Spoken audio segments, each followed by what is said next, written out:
Hello everybody, and welcome back to another minisode of How Did We Not Know That? My name's Nat, and today is part 2 of my mini-series on permanently inhabited U.S. territories. So if you haven't listened to part 1 where I talked about Guam, be sure to check it out before you listen to this episode.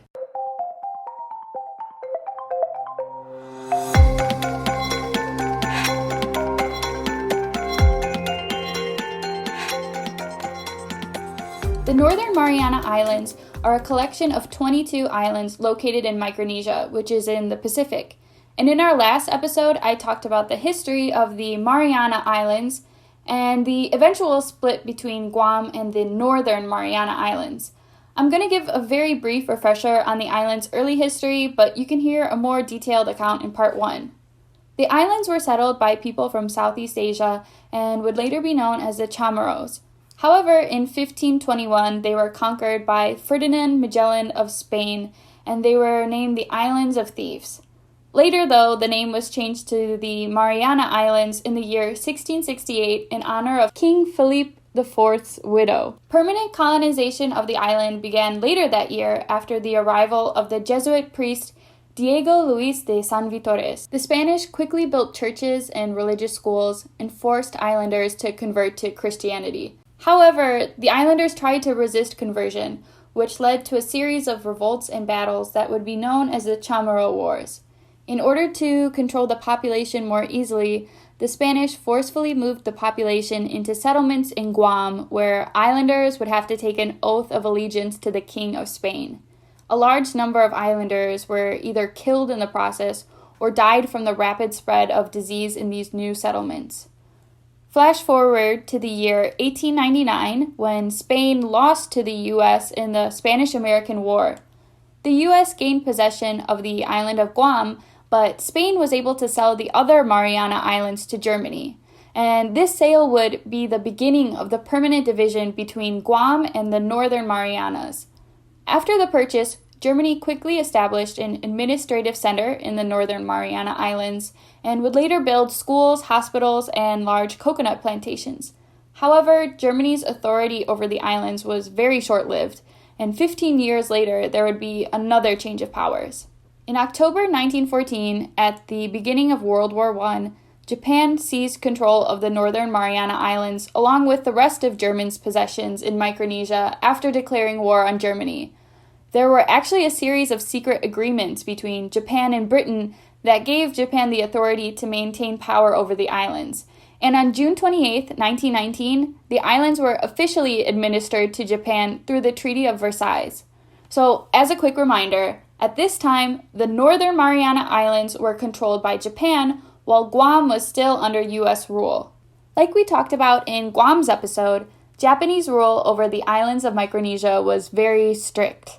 The islanders had very little say in regards to the local government, and everyone was forced to learn Japanese. Japan's focus for the Northern Mariana Islands was economic development, and several large sugarcane plantations were started. Additionally, the Japanese wanted to improve public health conditions, and many hospitals were built. Then, in December 1941, Japan took control of Guam, securing their hold over the entire region. Later, in 1944, U.S. Marines landed in Saipan, which is one of the main islands of the Northern Mariana Islands, and the Battle of Saipan began. After 3 weeks, the U.S. emerged victorious and gained control over the islands. In 1947, responsibility of the Northern Mariana Islands was officially handed over to the U.S. Navy after President Harry Truman signed an agreement with the United Nations that established the Trust Territory of the Pacific Islands in Micronesia. The U.S. quickly began working overtime towards the economic and military development of the islands in Micronesia.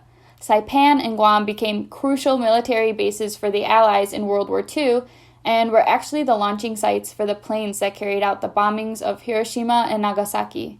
After the end of World War II, on July 1st, 1951, a peace treaty was signed between the U.S. and Japan renounced its claims of the Micronesian islands.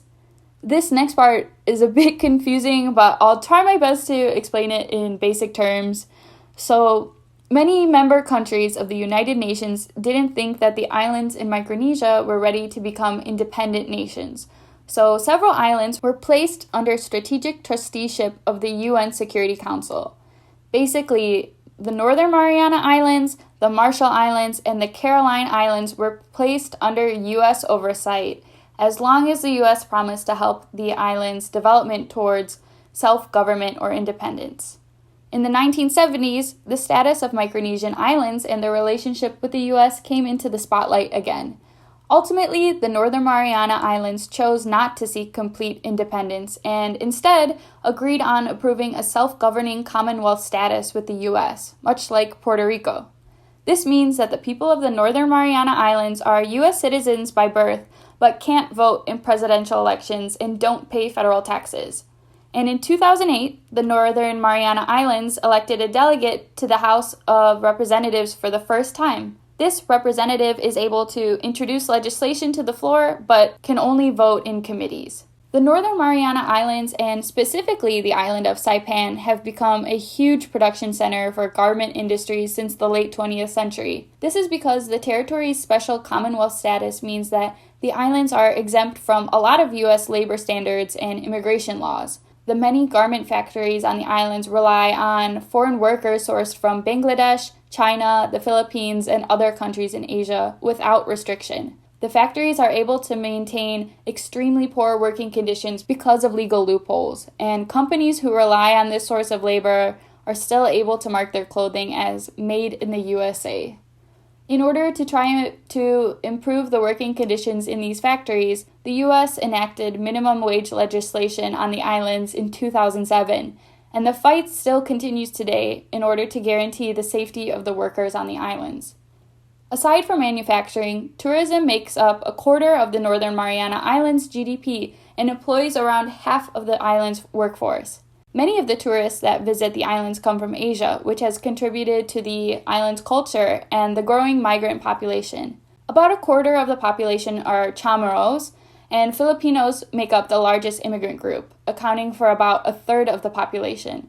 There are smaller numbers of Chinese, Korean, and other Pacific Islander populations as well. Recently, there has been such a large influx of people migrating to the Northern Mariana Islands that only 2/5 of the residents are native-born, and a majority of migrants come to the islands in order to work in the garment manufacturing industry. The Northern Mariana Islands have a long and complicated history of foreign occupation and war. You can still see the impact of this today in the island's sort of hodgepodge culture. Because of its lengthy and violent rule, Spain has left an enormous impact on the islands. About 90% of residents are Roman Catholic, and if you were to visit the Northern Mariana Islands, you would see several Spanish-style churches and Spanish-influenced cha-cha dancing. The U.S. has also left a significant impact on the island's culture. It's very hard to ignore the large U.S. military presence on the islands or the many American restaurant and retail chains. And the increasing Asian migrant population has contributed to the island's music scene, which is made up of traditional Chamorro dancing and Asian pop songs. You can also hear the diversity of the islands through the variety of languages spoken by residents. The official languages of the Northern Mariana Islands are Chamorro, Carolinian, and English, but it's also common to hear Tagalog, Chinese, and Korean when you walk down the streets. As always, I continue to encourage listeners to pay more attention to the complex society and politics of the Northern Mariana Islands, the rest of Micronesia, and other U.S. territories. I'll see you guys again in part 3 of the series when we'll be talking about the U.S. Virgin Islands. Thanks for listening. This has been an episode of How Did We Not Know That? If you liked it, don't forget to subscribe to us on Apple Podcasts, Spotify, or wherever you get your podcasts from. You can also follow us on all social media, including YouTube, at How Did We Not Know That? If you thought our podcast was low quality, we know. We thought so too. Help us improve the podcast by contributing to our Patreon. Thank you for listening, and see you guys next week.